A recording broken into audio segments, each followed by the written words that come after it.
गर्मी का मौसम था, रात में चांद भी पूरा निकला था, लेकिन तब भी बिहार का एक आम सा गांव अंधेरे में डूबा हुआ था। ऐसी ही हालत बिहार के दूसरे गांवों की थी। तब इस अनहरिया रात में एक लड़का, जिसकी उम्र तब मुश्किल से 8 साल की रही होगी, अपने घर से थोड़ी दूर गाए जा रहे सोरठी, बिरजभार जैसे लोक भाषा के गीत सुनने पहुंच गया। जो भोजपुरी भाषी होंगे वो तो सोरठी बिरजभार गायन से जान पहचान होगी उनकी, लेकिन जो इस भाषाभाषी क्षेत्र के नहीं होंगे उनके लिए सोरठी बिरजभार गायन जो है एक तरह का लोक गायन है, जिसमें प्रेम कथा गाई जाती है, यानी लोक प्रेम कथा को गाया जाता है, लोग सुनते हैं।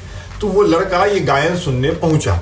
जब वहां वो पहुंचा तो उसके आस पड़ोस के बहुत से लोग, और भी बहुत से लोग गायन सुन रहे थे, गाना सुन रहे थे। सुनते सुनते लड़के को वहीं नींद आ गई। वो वहीं बगल में पुआल पे निढाल हो गया। जब आंख खुली तो उसके आजू बाजू में 2 लड़के थे, बाकी लोग जा चुके थे। वो उसे कहीं चलने के लिए कह रहे थे। लड़का नींद में था, सो उनके कहे मुताबिक चलने लगा। थोड़ी देर चलने के बाद लड़के को पेशाब लगी, तो वहीं खेत किनारे पेशाब करने लगा। गांव में ये बिल्कुल आम बात। तभी उसे अपने गांव के ही एक बुजुर्ग की कड़क आवाज सुनाई दी। कह रे, यह एक सवाल था जिसका हिंदी में मतलब है, कौन है उधर?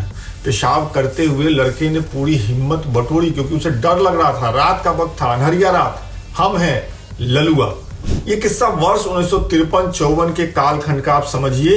गांव जिसका हमने जिक्र किया वो फुलवरिया, और जिस लड़के ने अभी अभी अपना परिचय खुद आपको दिया वो कोई और नहीं, लालू प्रसाद यादव का बालडुग था। वैसे तो आप पकड़ ही लिए होंगे, लेकिन फिर भी हम बता देते हैं। आज हम इस वीडियो में बिहार के पूर्व मुख्यमंत्री लालू प्रसाद यादव की कहानी आपसे शेयर कर रहे हैं। अंग्रेजों से लंबी लड़ाई के बाद साल 1947 में दिल्ली से चले बड़े बड़े शब्द जैसे कि आजादी, स्वराज, लोकतंत्र एक साल बाद भी बिहार के लगभग सभी गांवों में नहीं पहुंचे, फुलवरिया तक भी नहीं पहुंचे। वैसे तो ये गांव भी बाकी मुल्क की तरह 1 साल पहले ही आजाद घोषित कर दिया गया था, और ये गांव तब बिहार के सारण जिले में पड़ता था। आज़ादी की जगह ये गांव तब अभाव, गरीबी, लाचारी को ज़्यादा अच्छे से महसूस कर पा रहा था। ये भाव गांव के लोगों के सबसे ज़्यादा करीब थे।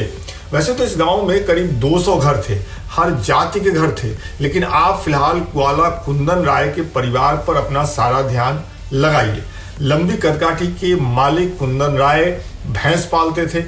संख्या की बात करें तो 4-5 भैंसें थी शायद उनके पास, और भैंस का दूध दही बेचकर जो पैसा मिलता था, 2 पैसा मिलता था, उसी से अपने बड़े परिवार का पेट भरते थे। कुंदन राय और उनकी पत्नी मरसिया देवी की कुल 8 संतानें थी, और लालू यादव इनके 6ठे बेटे थे। अब कहानी की इस मोड़ पर 2 चीजों को क्लियर कर देना सही रहेगा, जिससे हमने आज के वीडियो की शुरुआत की। जिस कहानी से उसे किसी और ने नहीं, लालू प्रसाद यादव ने अपनी आत्मकथा गोपालगंज से रायसीना मेरी राजनीतिक यात्रा में खुद दर्ज करवाया है। दूसरी बात, आपने नोटिस किया होगा तो हमने अभी तक आपको लालू प्रसाद यादव के जन्म का दिन, साल नहीं बताया, जो अमूमन बताते हैं, क्योंकि उन्हें भी ठीक नहीं पता कि वो किस दिन जन्मे थे। और प्रमाण पत्रों में, सर्टिफिकेट में जो तारीख डेट ऑफ बर्थ के तौर पर अंकित है, यानी 11 जून 1948, उसे लालू प्रसाद यादव खुद ही संदेह की नज़र से देखते हैं। वो अपनी आत्मकथा में इस बारे में एक दिलचस्प वाकया भी बताते हैं। हुआ ये कि जब वो कुछ बड़े हुए, स्कूल जाने लगे, समझ बनी, तो अपने घर में अपनी बड़ी बहन, जिसे वो माई कहते थे, अपने जन्म को लेकर सवाल करना शुरू किया कि कब जन्मे, कौन सी तारीख थी। शुरू में तो सबने इस सवाल को टाल दिया, लेकिन जब युवा लालू यादव ज़्यादा ही जोर पकड़ने लगे तो एक दिन उनकी बड़ी बहन ने, जैसा मैंने ऊपर बताया, उसे वो माई कहते थे, भोजपुरी में जवाब दिया, हमरा नइखे याद तू अनहरिया में जन्म ला कि अजोरिया में। इस जवाब को पाकर लालू प्रसाद यादव ने फिर कभी अपने जन्म की तारीख को लेकर कोई सवाल किसी से नहीं किया। अपने परिवार में किसी से ये सवाल नहीं पूछा, लेकिन वो सर्टिफिकेट में लिखी गई तारीख को भी संदेह की नज़र से देखते रहे। लालू यादव में बचपन के दिनों में ही वो हुनर पा गए थे, जिससे आगे चलकर देश स्तर पर उनको प्रसिद्धि मिली। ये हुनर मास कनेक्ट का था। 7-8 साल के लालू अपने दोस्तों के बीच, गांव की महिलाओं के बीच, लड़कियों के बीच, अपने से ऊंची जाति के लड़के लड़कियों के बीच हंसी मजाक करते। वो अपने पिता का भैंस लेकर चराने तो जाते दूसरे लड़कों के साथ, लेकिन थोड़ी ही देर में अपनी भैंस किसी दूसरे लड़के को देकर, उसे चराने का काम देकर खुद ग्रुप बना करके गप हाँकने लगते, कविता कहानी कहने लगते, किस्सा सुनाने लगते। अपनी उम्र के बाकी लड़कों के मुताबिक तब लालू यादव ज्यादा बाचाल थे। स्कूल की बात करें तो तमाम अभावों के बीच वो स्कूल जाते रहे। जैसे जैसे लालू यादव की उम्र बढ़ी थी, वैसे वैसे उनके परिवार की आर्थिक स्थिति भी खराब हो रही थी। लालू यादव ने अपनी आत्मकथा में लिखा है कि उनके पास तब 2 जोड़ी कपड़े भी नहीं होते थे। ठंड में सोने के लिए पुआल ही गद्दा बनता था और पुआल ही रजाई का काम करता था। वो जो लिखते हैं उसके मुताबिक कई बार उन्हें रात में ठंड लगती थी तो वो बिछावन गीला कर देते थे। लालू यादव के शुरुआती जीवन का विस्तार से जिक्र पत्रकार शंकरसन ठाकुर ने भी अपनी किताब बंधु बिहारी में किया है। इस किताब में लालू यादव के बड़े भाई मंगरू राय के हवाले से शंकरसन लिखते हैं। ये मंगरू राय के शब्द हैं जो मैं पढ़ने जा रहा हूँ। हमारे पास पैसा नहीं होता था, दूध तो मिल जाता था, लेकिन 2 वक्त का खाना मिलेगा या नहीं इसका ठिकाना नहीं रहता था। जब जिसे मौका मिलता था वो गांव छोड़ के शहर भाग जाता था 2 पैसा कमाने के लालच में। समझिए तब से अब तक ज्यादा कुछ बदला नहीं है बिहार में। जब लालू यादव महज 6 साल के थे तो उन्हें भी अपना गांव छोड़ना पड़ा। अपनी आत्मकथा में लालू यादव ने अपने गांव छोड़ने को लेकर बड़ा दुख प्रकट किया, लेकिन एक बात यह भी है कि अगर उस उम्र में वो अपने गांव से नहीं निकले होते, राजधानी पटना नहीं लाए गए होते, तो शायद आज वो और उनका परिवार जहां है, जिस स्थिति में है, वहां नहीं होता। खैर, लालू यादव के गांव छोड़ने की 3 कहानियां हैं।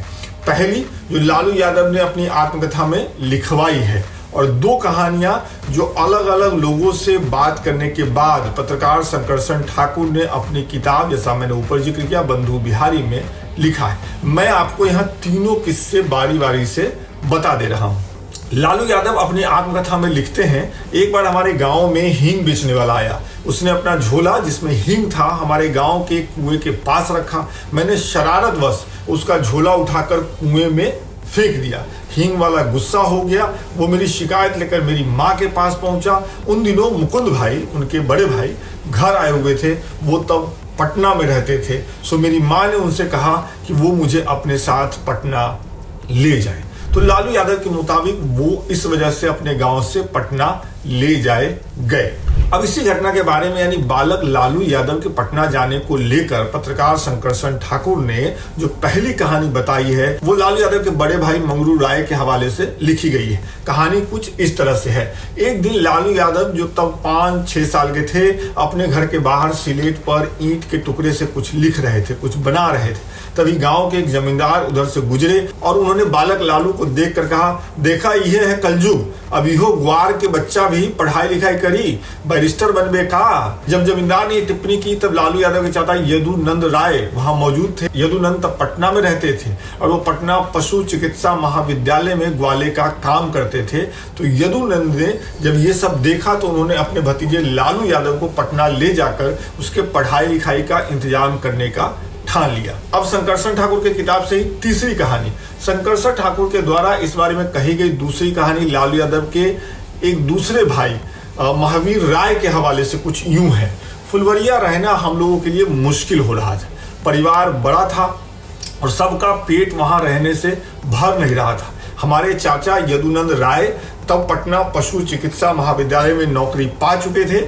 उनकी मदद से हम भी इसी महाविद्यालय में छोटी सी नौकरी और इसी महाविद्यालय में एक छोटा सा डेरा पा चुके थे। जब हम पटना में ठीक से जम गए तो सोचे कि लालू को फुलवरिया से निकालकर उसका नाम पटना के स्कूल में लिखवा देते हैं। महावीर आगे बताते हैं, हम चाह रहे थे कि परिवार में कोई एक तो हो, ऐसा हो जो पढ़ा लिखा हो। तो इस लिहाज से सबकी पहली पसंद लालू थे, क्योंकि छुटकपन में ही वो हम लोगों से बिल्कुल अलग थे। उनमें कुछ ऐसा था जो हमारे बड़े से परिवार में किसी के पास नहीं था। तो छोटे से लालू में ऐसा क्या खास था? तो इसका जवाब है, वो 5-6 साल की उम्र में ही अपने गांव में अलग अलग वजहों से नाम कमा चुके थे। वो शादी ब्याह में नाचते थे, महिलाओं और लड़कियों से लेकर गांव के हर उम्र के व्यक्ति से बात कर लेते थे। इतना ही नहीं, उस वक्त जब गांव में ऊंच नीच की बड़ी सी दीवार थी तो लालू के ज्यादातर साथी अपनी जाति के बच्चों के साथ ही खेलते थे। लेकिन लालू यादव अपने गांव के कथित ऊंची जाति के बच्चों के साथ भी खेल कूद लेते थे। वो घंटों गांव की ऊंची जाति की लड़कियों के साथ भी बात कर लेते थे और ये सब देखकर लालू यादव के परिवार और उनके परिवार के आसपास उसी जाति के दूसरे लोग बहुत अचंभा खाते थे, क्योंकि तब कोई और ऐसा करने की हिम्मत नहीं जुटा पा रहा था। होता भी यही है, जब कोई अकेला ऐसा करता है तो वो चर्चा का विषय बन जाता है। खैर, साल 1954 में 6 साल की उम्र में बालक लालू अपने गांव को छोड़कर पटना के छोटे से कमरे में आ गए। उनका मन तो कतई नहीं था, लेकिन परिवार के बड़े सदस्यों ने ऐसा ही उनके लिए तय किया था। तो शेखपुरा के प्राथमिक उच्च विद्यालय, Bihar military police jail camp middle school और मिलर हाई स्कूल से होते हुए 1965 में लालू यादव ने मैट्रिक की परीक्षा पास कर ली। इसी साल उनके पिता का निधन भी हो गया। उन्होंने अपनी आत्मकथा में लिखा है कि उनके जीवन का एक बड़ा दुख ये है कि उनके पिता का उनके पास कोई तस्वीर नहीं है। अपनी स्कूली शिक्षा के बारे में लालू यादव ने अपनी आत्मकथा में लिखा है कि वो तेज स्टूडेंट थे, वो अपने सारे पाठ जल्दी से जल्दी याद कर लेते थे। हंसी मजाक वाली अपनी खास छवि की वजह से वो अपने साथियों के साथ साथ अपने शिक्षकों के बीच भी लोकप्रिय थे। लेकिन पत्रकार शंकरसन ठाकुर ने अपनी किताब में लिखा है कि लालू प्रसाद यादव तीसरी श्रेणी में मैट्रिक पास हुए थे।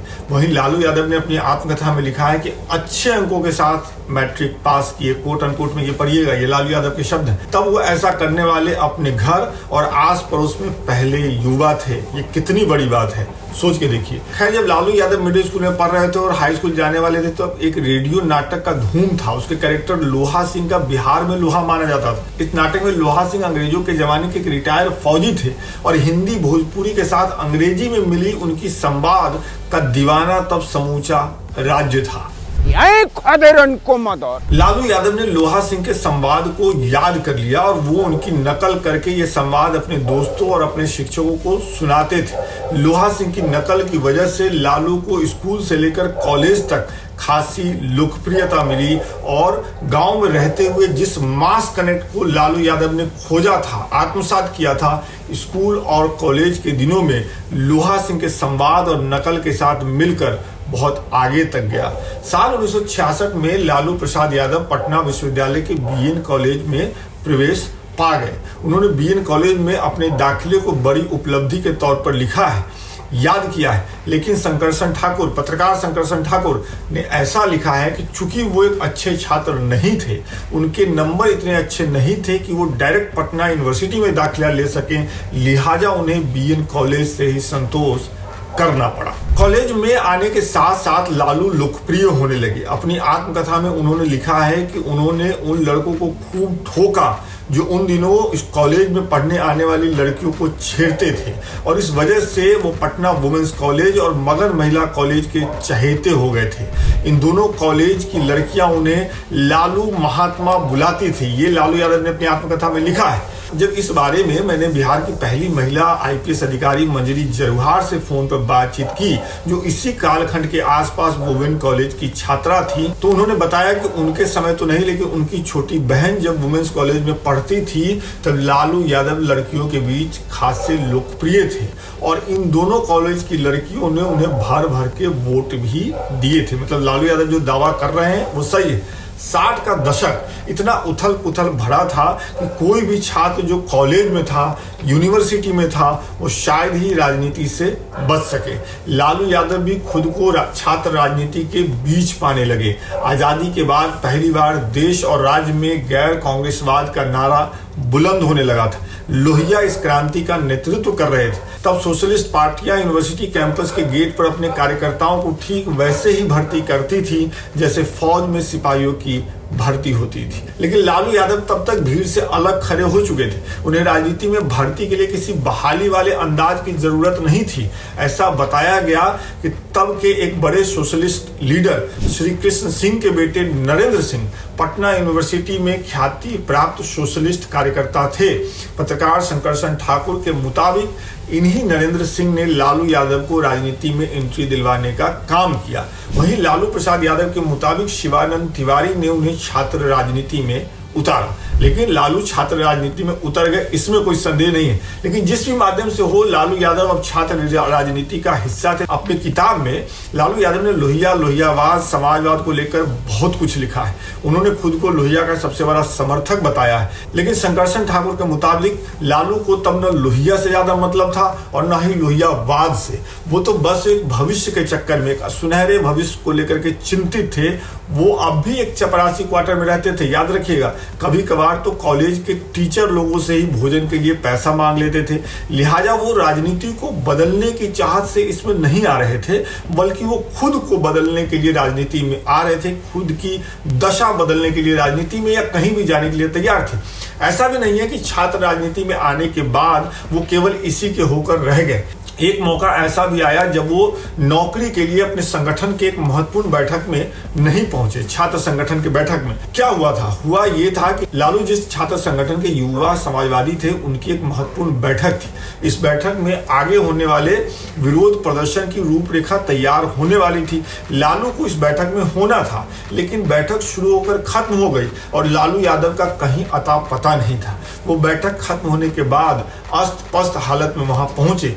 जब उनसे पूछा गया कि वो कहाँ थे, बैठक में क्यों नहीं आए, तो वो बताए कि पुलिस बहाली परीक्षा में भाग लेने गए थे। लेकिन उन्हें वहां जाकर पता चला कि लिखित परीक्षा के साथ साथ एक दौड़ भी है और वो उस दौड़ में छट गए।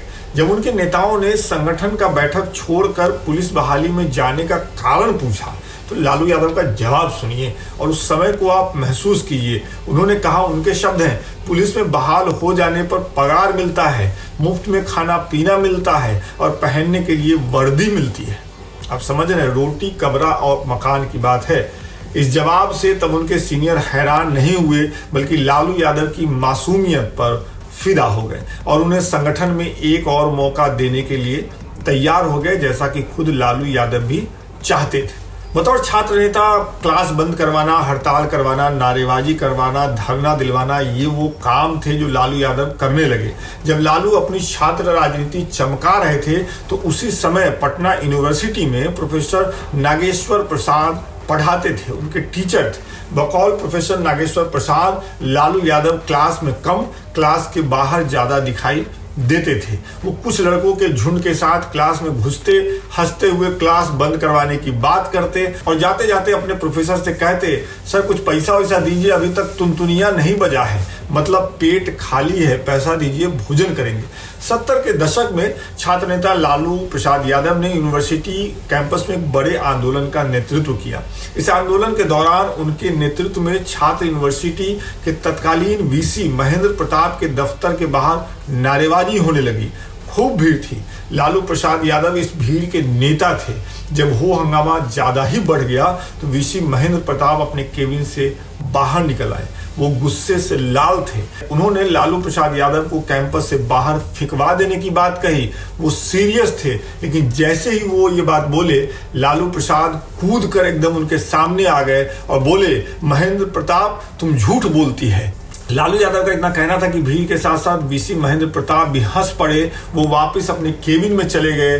धरना चलता रहा। इस समय तक लालू प्रसाद यादव इस कदर फेमस हो गए थे कि तब के एक बड़े ओबीसी नेता, कांग्रेस सरकार में मंत्री और लालू प्रसाद यादव के स्वजातीय राम लखन यादव ने उन्हें मिलने के लिए बुलाया था। ये तब लालू यादव जैसे एक मामूली छात्र नेता के लिए बड़ी बात थी। ऐसा कहा जाता है कि दोनों में भेंट हुई। लालू ने इसको छुपा कर रखा, लेकिन उनके संगठन में ये बात फैल गई कि वो रामलखन यादव के मार्फत संगठन की खबर मौजूदा कांग्रेस सरकार तक पहुंचाते हैं, कांग्रेस सरकार की मुखबिरी करते हैं।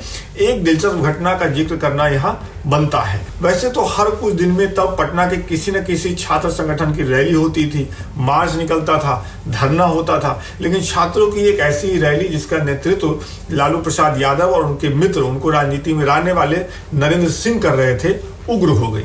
छात्रों को पुलिस ने पीटा, कुछ को गिरफ्तार भी किया, लेकिन दोनों छात्र नेता यानी लालू और नरेंद्र सिंह मौके से भागने में कामयाब हो गए। दोनों अलग अलग जगहों पर जाकर छुप गए। उन्होंने तय किया कि अलग अलग जगहों पे छुपा जाए, लेकिन पुलिस उसी रात नरेंद्र सिंह को पकड़कर थाने ले आई।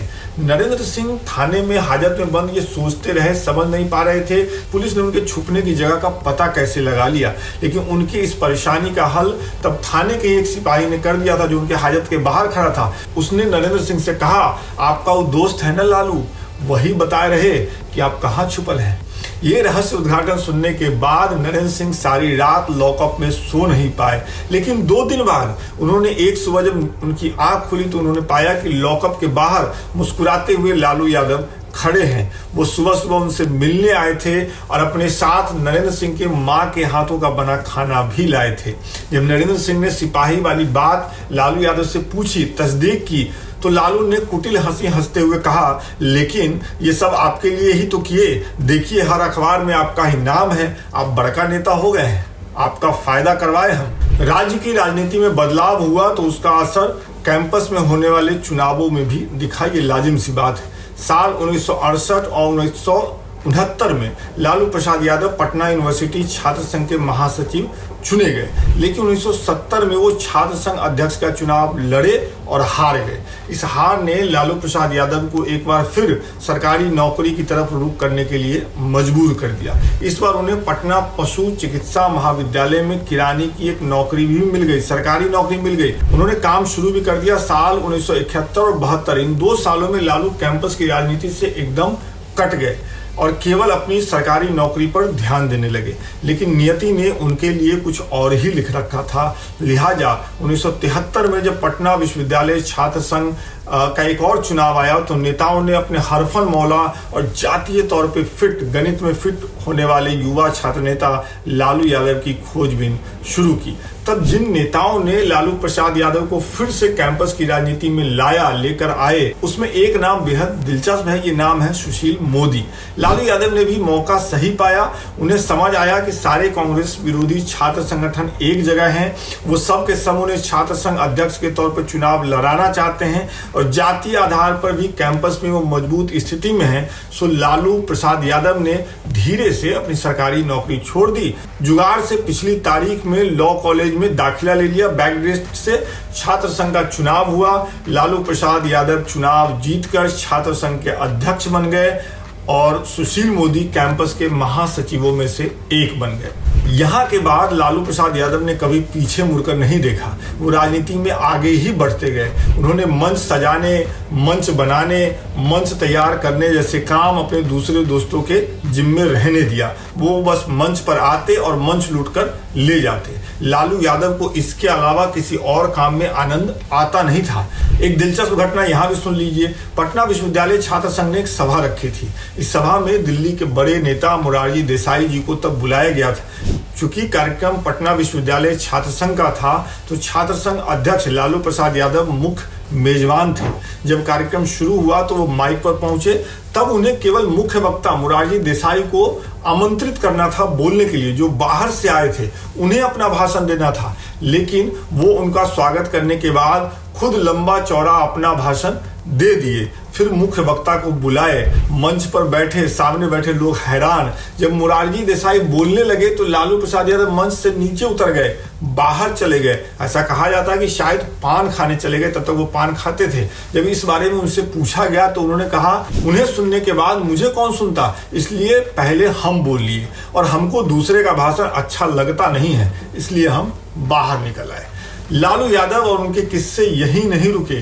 कायदे से तो किस्से अभी शुरू ही हुए हैं, लेकिन ये वीडियो काफ़ी लंबा हो गया है। इसको एडिट भी करना पड़ेगा रजनीश भाई को, इसलिए इसे अभी यहीं पे रोकना बेहतर होगा। अगर आपको किस्सा सही लगा, मज़ा आया, तो वीडियो को अपने दोस्तों के साथ शेयर करिए, कमेंट करके जरूर अपनी राय बताइए और ये भी बताइए कि लालू प्रसाद यादव कॉलेज से निकलकर विधायक कैसे बने, मुख्यमंत्री कैसे बने, फिर वो चारा घोटाला में कैसे फंसे और आज कैसे वो सजा याफ्ता है। इस बारे में कहानी सुनना चाहते हैं तो कमेंट करिए। बहुत बहुत शुक्रिया। अगले वीडियो में मुलाकात होगी।